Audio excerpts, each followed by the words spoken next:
Syrian refugees in Turkey are angry about the new US president's plans to impose a temporary ban on most refugees.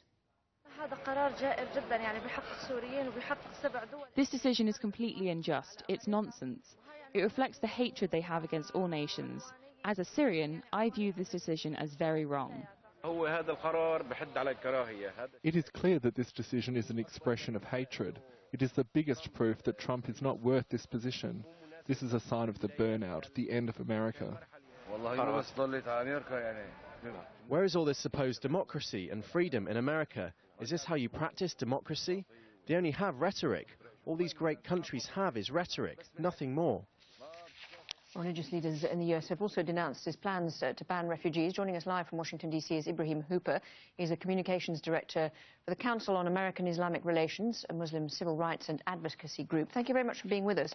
So we're expecting some more some more executive orders to come in the next day or so on this issue of refugees. And some of the reports suggest that he will stop accepting Syrian refugees and perhaps suspend the broader refugee program for around 120 days. What impact do you think that will have?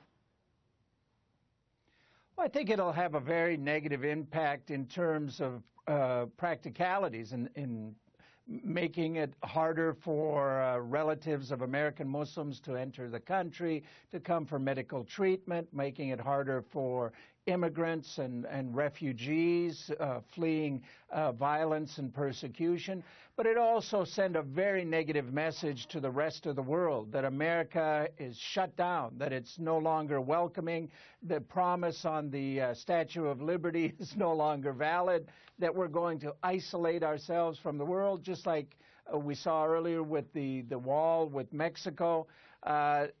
These kinds of things send very negative messages. They're counterproductive.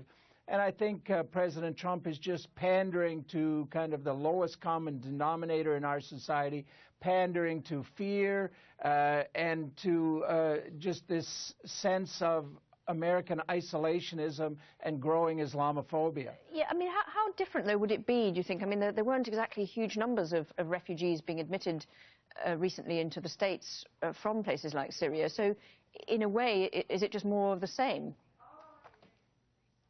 Well, for instance, Canada, in relative terms, is taking many, many more Syrian refugees than the United States up until now. And now it seems that practically no Syrian refugees who are fleeing the brutal Assad regime to come to safety with their families, they won't be let in. And these are people that go through up to 2 years of vetting. They're the most strongly vetted people enter the country.